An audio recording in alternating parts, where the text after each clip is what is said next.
These guys are actually reacting very calmly because I know when you hear about anything that happens overseas, you want to just go and make them pay. When I was overseas, there was the French. They lost a guy that got ambushed by ISIS, and they ended up losing a guy, and 2 of them were injured. And then the next day, they packed up everything and they left for 3 days.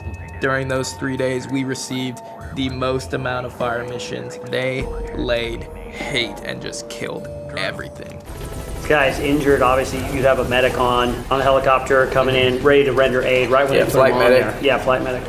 And I will fight tooth and nail saying that Ranger medics are the greatest medics in the military. It's proven fact. The whole point is stabilizing until you get to higher care. It's a proven method because we haven't lost a person in regiment due to massive hemorrhaging for multiple decades, and we take real pride in that because of the way we train it. Can't say I ever did anything with exploding drones. Actually, that was a big threat to us overseas. ISIS would rig these drones to drop frag grenades onto our position. No kidding. Yeah, they actually hit one of our mortar firing points through rotation before we got there. I'm like scarred from it because every time I see a drone, I'm like, explosion! One of the best pieces of advice I ever got in the military is never be afraid to make a decision. No. Make a decision. You can course correct if you want to, but don't just stand there. Any decision is a good decision. If it's a bad decision, just pay for it later.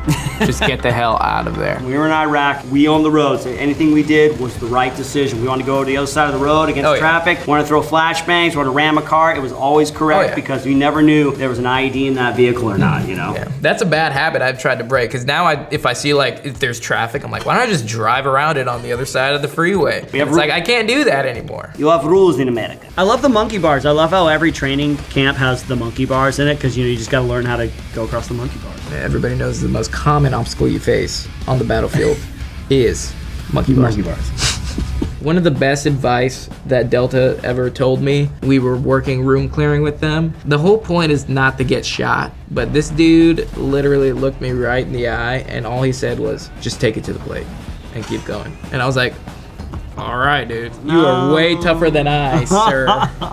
Definitely things to consider when, if you're shooting obstacles around you, will they shard in your face, the material they're used? I mean, if I'm shooting wood, I know bullets can go through wood, so don't hide behind that, but also consider if you're hiding behind wood, pick your cover and concealment wisely, especially if you're standing behind drywall. That won't stop bullets, right? If you're standing behind concrete with rebar, that can shard off, and those shards could probably pick up enough velocity to, maim you or definitely cause some sort of flesh wounds. So you just have to be very cognizant of what you're standing behind. Right, you know what you're shooting at, and then also what's behind what you're shooting at. My deployment was a joint operation.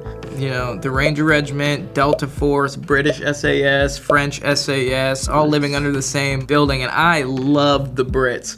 They are hilarious. You couldn't understand a word they said, but you knew exactly what they meant. And the French they would just bring the most stuff, even though we were living in just straight shithole of a place, and we had to shit in bags and couldn't drink the water, but they would have their own entire kitchen and they'd import tomatoes and stuff, and they were all just sitting there sipping their tea while the Brits and us were just biting jerky. That's awesome. We had a fair amount of military exchange programs where we would sometimes get a soldier from another unit, we had one from Australia he was a super cool dude. US military, we have the most money, the best training, the best equipment by far. But the things about a lot of these countries, what they don't have in resources and money, they make up for in grueling, gritty training.